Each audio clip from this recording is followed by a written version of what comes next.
చాలా చక్కగా పూజలు చేస్తారని విన్నాము.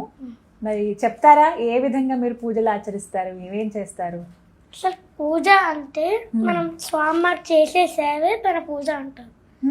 ఎగ్జాంపుల్ మీరు ఉన్నారు, పొద్దున్న లేస్తారు, బ్రష్ చేస్తారు, మొహము కాళ్ళు చేతులు కడుక్కుంటారు, స్నానం చేస్తారు, పొట్టు పెట్టుకుంటారు, దేవుడి దండం పెట్టుకుంటారు, తర్వాత టిఫిన్ తినేసి ఇప్పుడు ఆఫీస్కి వచ్చేస్తారు. మనం డైలీ రొటీన్ ఎలా చేస్తున్నామో దాన్నే పూజ అంటారు. నేను ఇప్పుడు పూజ ఎలా చేస్తానో చూడండి.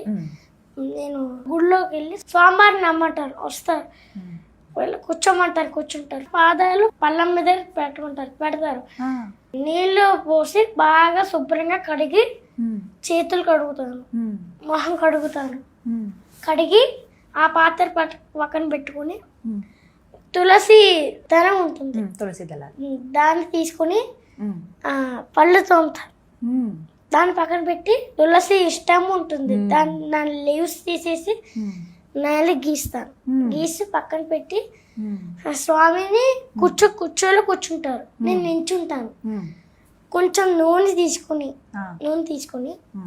పైన నెమ్మదిగా ఇలా మధ్యన ఇలాగా రాస్తాను, రాసి ఆ నూనె తీసుకొని కొంచెం ఒళ్ళంతా నలుగు పిండి తీసుకొని ఇలా రాస్తాను, రాసి గోరువెచ్చని నీళ్ళు తీసుకొని ఆయన తల మీద ఇలా పోస్తాను, పోసుకొని కుంకుడికే రసం ఉంటుంది తల మీద నెమ్మదిగా ఇలా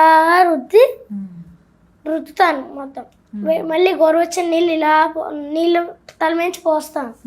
ఒక మంచి కొత్త తువాలు తీసుకుని ఆయన తల నెమ్మదిగా ఇలా తుడిచి ఒళ్ళు మొత్తం తుడిచి ఒక పట్టు పంచ తీస్తాను, ఒక మంచి కొత్త పట్టు పంచ తీసుకొచ్చి ఆయనకి నెమ్మదిగా ఆయన కట్టుకుంటారు, నేను నెమ్మదిగా కుర్చీలు పెట్టి హెల్ప్ చేస్తాను, ఆయనే కట్టుకుంటారు, మీరు అందిస్తూ ఉంటారు, కుర్చీలు పెట్టి పెడతాను. పెట్టిన తర్వాత ఆయనకి బొట్టు పెడతాను, తిరునామాలు బొట్టు పెట్టుకుని ఆయన కూర్చోమంటాను, కూర్చోపెట్టి పువ్వులు తీసుకుని ఆయన పాదాల మీద ఓం కేశవాయ మా నారాయణ మా మామనాయన అని పూజ చేస్తాను. పూజ చేసి పొంగల్ తయారు చేస్తాను, నేనే పొంగల్ తయారు చేసి ఆయనకి తినమంటాను. ఆ స్వామి వేడివేడిగా ఉంది తినండి స్వామి అని మధ్యలో కొంచెం నీళ్ళు ఇస్తూ పెట్టి ఆయన తింటారు. పక్కన పెట్టేసిన తర్వాత శుభ్రంగా ఆయన మూత కడిగి పాదాలు పెట్టి స్వామి మీరు పొంగల్ తిన్నారు, అలా హాయిగా రెస్ట్ తీసుకోండి అని హాయిగా అలా రెస్ట్ తీసుకుంటాను. నేను పూజ అలా చేస్తాను రోజు గుడికి వెళ్ళి. ఇవన్నీ ఏమిటి? షోడశోపచార పూజనా ఇది? షోడశోపచార పూజ ఈ విధంగా చేయాలి. ఇంకా ఇలా చేస్తే స్వామి కరుణించకుండా ఎందుకుంటారు కదా? మాట్లాడతారా మీతో స్వామి? అప్పుడప్పుడు అనిపిస్తుందా అనుభవం? మీరు ఎలా మాట్లాడతారు స్వామితో? ఏమన్నా మీ ప్రాబ్లమ్స్ కానీ కష్టాలు ఏమైనా ఉంటే చెప్తారా? అసలు కష్టాలే ఉండవు. అప్పుడప్పుడు చెప్తారు. అప్పుడప్పుడు చెప్తారు. ఎలాంటి సమస్యలు చెప్తారు? ఇప్పుడు నేను వేర్పాసాల్లో ఉంటే స్వామి ఉండలేకపోతాను, స్వామి ప్లీజ్ నన్ను ఉండ నుంచి బాగా చదివించండి అని అలాంటి కష్టాలు చెప్తాను. ఉండలేకపోతే నన్ను ఇక్కడే ఉండేలా చెయ్యి, ఇక్కడే చదువుకుంటాను కానీ కష్టంగా ఉంది, ఆ కష్టం తీర్చేయని అడుగుతారా? ఎంత మంచి వాళ్ళు మీరు. ఈ విధంగా చేస్తారు పూజ. ఇది ప్రతిరోజు ఉందండి? ప్రతిరోజు ఉంటుంది? ప్రతిరోజు చేస్తాను నేను. ఉదయం సాయంత్రం? ఉదయం చేస్తాను, సాయంత్రం కూడా ఇలా ఈ విధంగా. వస్త్రం ఇలాగే వేసుకుంటారా?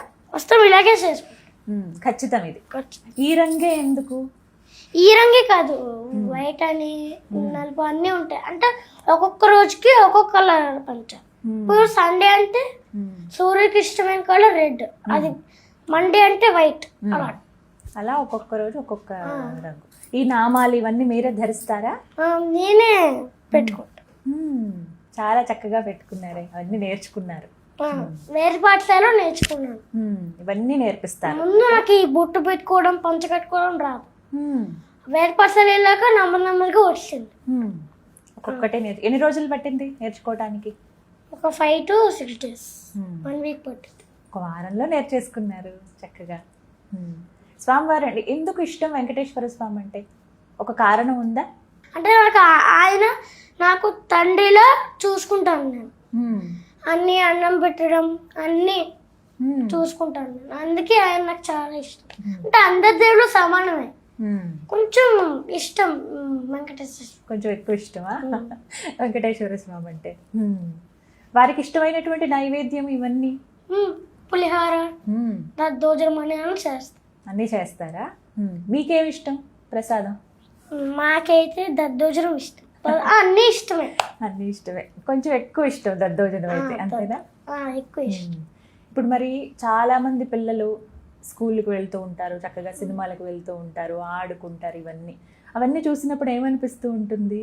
నాకు చేయాలనిపిస్తుంది, కానీ ఒక్కొక్కసారి చూడకుండా చదువుకుంటాను. అవేం పట్టించుకోకుండా, అంటే 1 month ఒక్కసారి వెళ్తాం బయటికి. అవసరమా అవన్నీ కూడా ఉండాలా? కేవలం స్వామి సేవ ఇవి ఉంటే చాలా మనకి? చదువుకుంటాను రోజు పొద్దున్న 6:30 to 5 కానీ 6:30కి గుళ్ళకి వెళ్ళిపోయి ఆరాధన చేసుకుంటాను. ఆరాధన చేసుకుని స్వామివారికి కాళ్ళు మొక్కి అన్నీ చేసి చదువుకుంటాను రోజు. అంటే 5కి వెళ్ళి ఆరాధన చేసుకుని 11:30 to 11 o'clock వరకు చదువుకుంటాను. లాస్ట్లో స్వామికి భోగం పెట్టేసి నెమ్మదిగా లాస్ట్లో కాలు పట్టి తలుపు మూసుకుని వెళ్తాను. మళ్ళీ సాయంత్రం సేమ్ అన్నమాట. మళ్ళీ సాయంత్రం అలాగే ఆరాధన చేయరు.